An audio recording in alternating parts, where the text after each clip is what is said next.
When we look at how economic development as a profession was taught a decade or two ago, it was all about chasing the big company.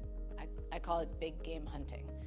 Other folks in the past called it chasing the smokestacks. And the general sense was your local economy was only going to be strong if you were throwing major financial incentives out for some big company to move in, bring 2,000 jobs, and solve all of your problems at once. That was the general thinking. What we've learned over all of those years is that the incentives don't actually often, or the vast majority of time, get recovered from a financial perspective. That those businesses, when they come to town, they're often bringing the vast majority of the people getting the good paying jobs are coming with that company, and that we hadn't really thought about how these businesses are creating other good paying jobs in the community.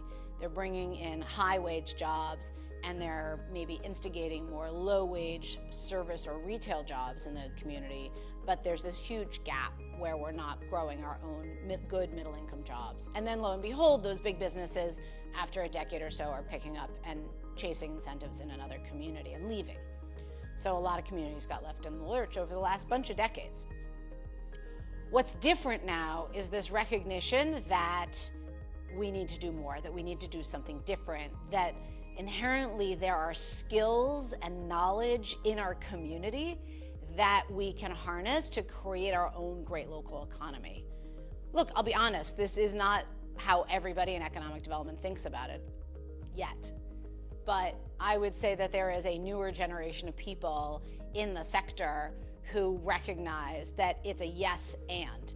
There might be folks still chasing the big businesses, but there are also a lot of people recognizing that local small businesses, local businesses that can also scale and bring revenue into the community, are worth the dollars to invest in them, both so people can put deep roots for their business into the community, but also because it grows the local economy.